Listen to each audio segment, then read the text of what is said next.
with Kiss, we had played a couple shows in Europe with them, and that was like the most relaxed, just didn't give a fuck. Like if we were in their dressing room area walking around, like what it was just totally like just a bunch of guys hanging out.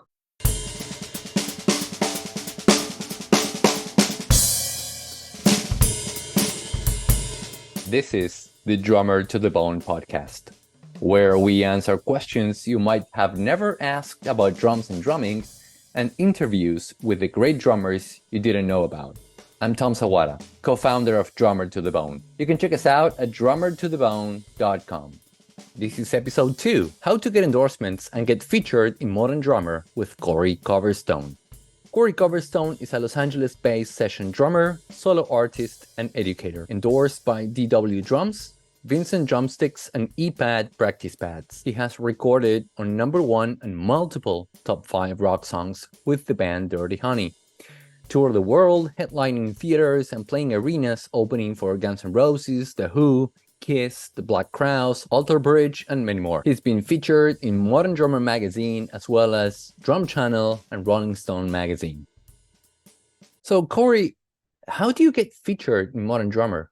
To me, the keys to success have always been staying dedicated to the craft, having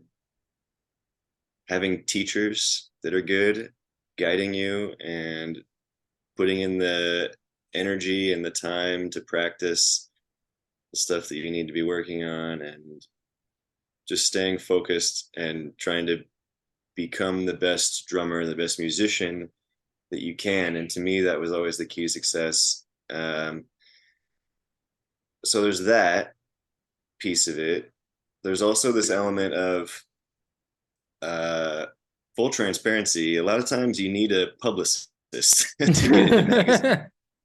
So playing with Dirty Honey. I mean, I think there are special cases if you're like, I don't know, fill in the blank, like absolute virtuoso, like redefining how drums are played, like once a century type of music. Then, of course, like maybe the magazines or whoever are they're gonna seek you out and just want to feature you because you're so special. I am not that player, so the way it happened for me was, I think trying my best to be the best musician that I could. Playing in Dirty Honey, we had a publicist, so they're doing their thing, and just kind of because of that situation, like being in a band that had some exposure and whatever, and I think that's pretty much, those were the two main moments that I can think of. Yeah. So, basically, there are 2 main ways of getting featured in a major publication. Either have a lot of exposure through a band or as a solo drummer, or become the next one-of-a-kind virtuoso. In many cases, having a publicist is how you get there. But even if you do have a publicist, if you don't have exposure, it's unlikely that you'll get your spot.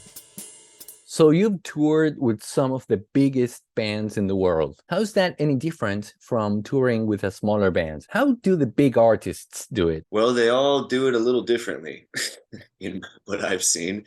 Guns N' Roses, for example, I mean, they're fucking huge. So they have like intense security, and like, we were also opening for them kind of around COVID, and there's still all that protocol and stuff. And, they wanted to be like very, I guess, by the books or careful about COVID protocol. So I don't know. They were during that time, my experience with them was very strict, I would say, for example. And then on the contrary, with Kiss, we had played a couple shows in Europe with them, and that was like the most relaxed, just didn't give a fuck. Like if we were in their dressing room area walking around, like it was just totally like just a bunch of guys hanging out.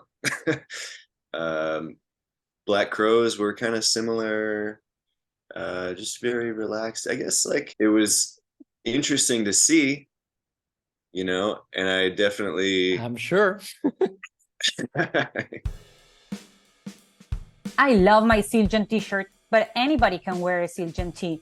It's a household name. Anyone can wear a John Bonham t-shirt. We all love Led Zeppelin. But if you care about finding like-minded people, people who share the same love and passion, then Drummer to the Bone is for you. If you want 20% off your purchases, we have a secret store where everything is 20% off.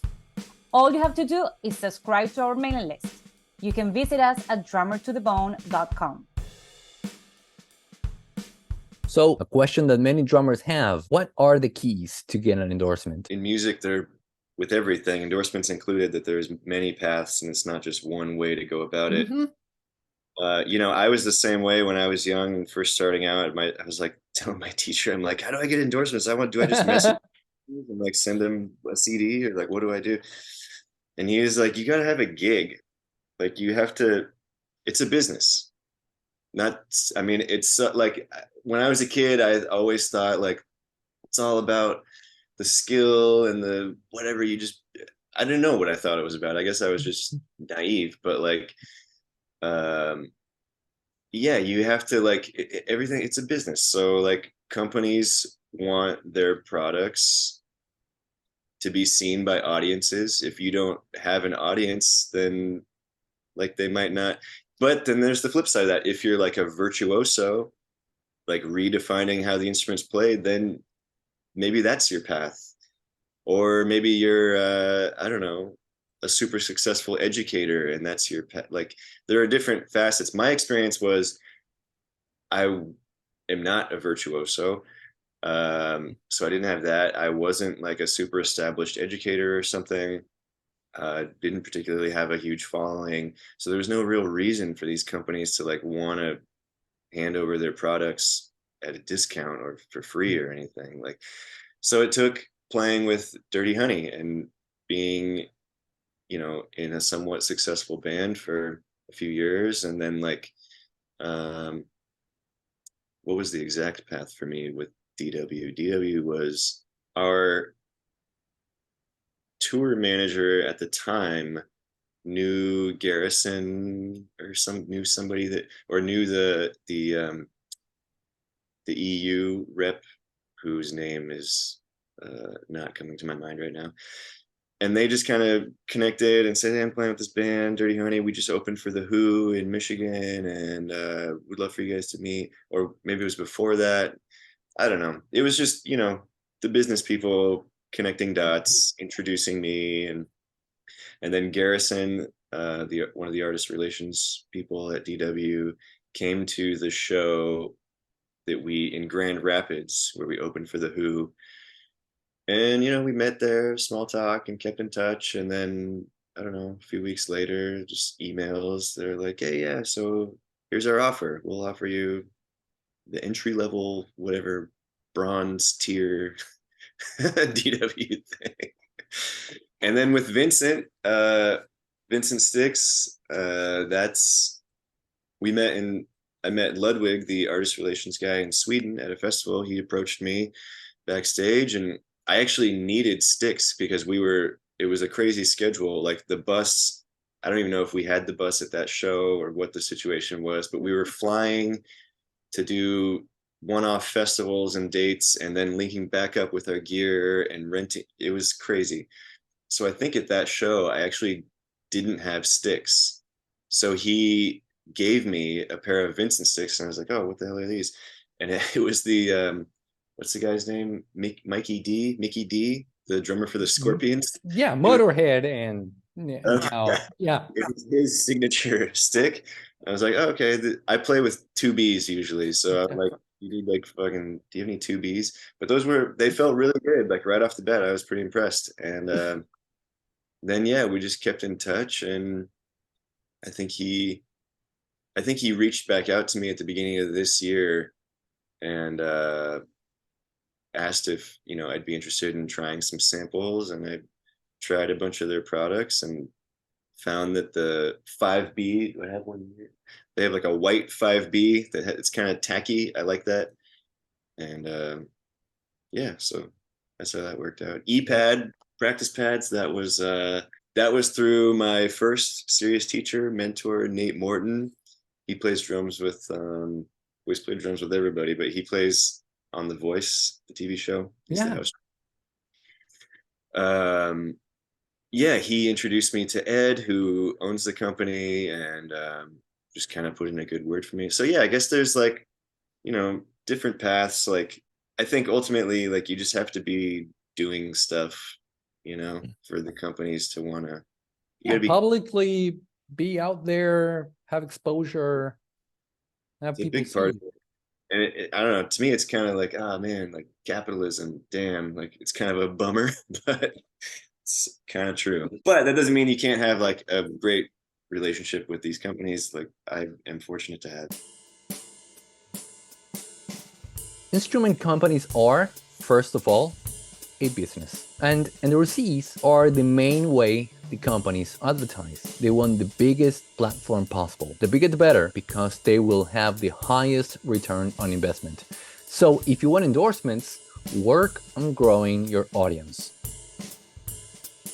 So Corey, in your opinion, which are the right things to practice in order to progress as a drummer? Working on your time and your feel requires more of a, it's not just turning on a metronome and playing. It's not that. That can maybe help a little bit, but it really takes like dedicated focus and concentration on, like, I like working with a pad or actually just clapping with a metronome, because then you're working with a sound that's not like a, I don't know, maybe your snare drums has longer sound, or, you know, but you're working with a very staccato sound. The metronome is very staccato. You can hear exactly where you're putting the sound in relation to the metronome, which is presumably perfect time. If it's a good metronome. If it's a good metronome. Yeah. Right. But yeah, I mean, and doing that like for hours and at specific tempos, there's this whole thing that theory, I guess, that I was taught, which has to do with, my teacher called it tempo gravity. And this theory is basically, or the idea is basically just that the middle tempos, 100 BPM or so, are the easiest tempos. So you start there, and from there, the slower tempos and the faster tempos are the harder tempos that you work towards. And the tendency with slow tempos is that you want to rush back towards the middle tempos. The tendency with fast tempos is to drag back towards tempos. So that's why he calls it tempo gravity, towards medium tempos.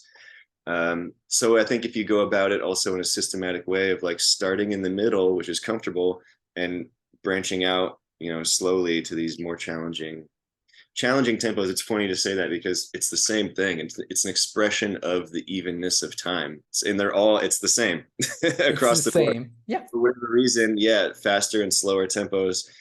Do you practice playing behind the beat, on the beat, and ahead of the beat? I've spent a lot of time working on that stuff, and I do it with the metronome clapping. Right. So, you know, I practice, and that's actually a good clapping intentionally behind the beat, the same distance behind each beat. You know, so if you're flamming behind the click, I can just show you, but it's actually, or if you're clapping ahead of the click, the same space each time, you're actually still just clapping even time. It's just in relation to the metronome. And doing that intentionally behind or ahead is actually a really great way to train your ears to hone in, to be more aware, to play down the middle on the click. If you can identify really quickly and accurately a small flam ahead or behind, then you can make a quick adjustment to be dead on. And how do you deal with playing behind or ahead of the beat in the studio? If I'm in the studio and we're playing to a click, I just try to smash the click. I just play down the middle and let the other guys do what they're going to do. And that's it. But if there's not my problem anymore. Yeah, I just smash the click. I'm like, I'm down the middle. And you know, in the studio, like if they want it to lay back a little bit, you can literally just grab the drum track and just whatever. So I don't know. I mean, I think different people probably have different approaches. They would argue with me on that, but that's what I do. Yeah. But playing live is a different thing. That's where it's a little more fluid and you can push and pull. And that just comes from having the skill. Like you have to practice that stuff to be able to have control over your time and where you're playing your sounds in the music.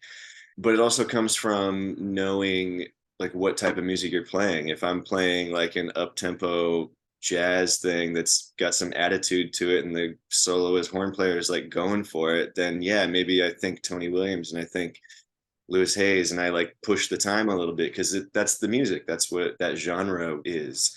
And vice versa, like you said, AC/DC, like so it comes from listening and knowing what you're doing, what the music you're playing is, and how the other players play. Like everybody feels the time in their own way a little bit. So, Justin with Dirty Honey, for example, was notorious for playing so far behind the beat. And that is a different playing experience and mindset for me than I don't know, playing with some other bass player that down the middle or something. It doesn't matter if you're practicing on your drum set or on a practice pad, but practicing different placements in relation to the click is very important. That will not only give you a better control of the feel you want to project, but also it will help you improve your time control.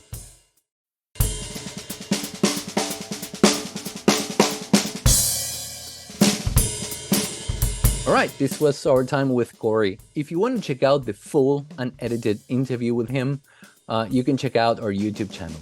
If you enjoyed this episode, please subscribe to the podcast on Spotify or Apple. And on both, you can leave us up to a 5-star review. Got any questions you'd like us to answer or suggestions on who we should have on this podcast? You can leave us a comment on our Instagram or in the comment section on YouTube. We do read all the comments. We are Drummer to the Bone in all social media, Instagram, Facebook, and YouTube. Thank you so much, and until the next episode.